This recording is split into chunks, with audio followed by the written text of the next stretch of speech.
When I was 4 years old, I lost my lower left leg below the knee in a lawnmower accident.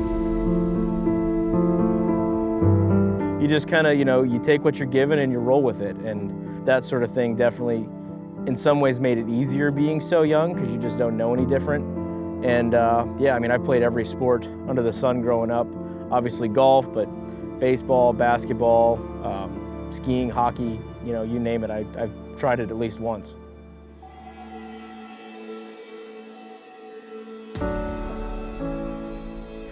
Because I had a relatively quick and full recovery, we ended up getting contacted by the same hospital I went to growing up. So if they had any incoming patients with similar situations, that I'd come in and, when I was a kid, I basically would just come in and be running around, and just showing the parents what the future can look like. And then as I got older, I would come in and then, I would meet with the parents and talk with them and just kind of show things are going to be a little different. You're going to have to find your own unique way to do some things, but there's always a way to do something you want to do. It just might need more adaptation than it would have before.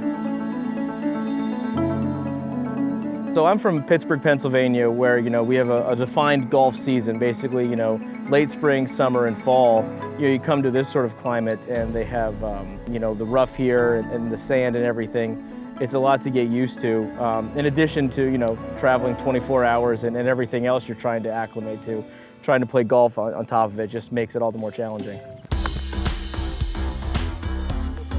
Disabled golf has grown so much the past few years, and I was obviously aware of the G4D Tour and everything. It was a goal of mine eventually to come to something like this, and being here now is such an amazing experience that I'm really just enjoying the ride, I've always tried to keep golf as, it's obviously more than a hobby at this point, but really just a hobby, something that I look forward to, something that can be a bit of an escape for me. Obviously traveling halfway around the world when you've got 3 kids at home, including a 1-year-old. If my wife wasn't on board with this, none of this happens. And, her blessing to go and get in practice time at the range and, everything that comes with that. Like I said, she really is like the rock of the entire family, and so many things are not possible without that support. These kind of tours and these kind of events, they mean so much to so many people, especially, you've got veterans from various wars coming back, and they're trying to learn to adapt to life with missing an arm or a leg or just something physical.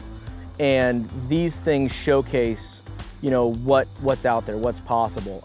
The real benefit for so many people that go to these things is you can go out there and shoot 95, but then everybody afterward goes to the hotel bar and you're swapping stories and you're cracking jokes, and that's the real therapy, and that's the real benefit that some of these events can have, especially on newer amputees, that, their outlook on what their future may be, it needs something like that to kind of point them in the right direction and get them in a better headspace moving forward.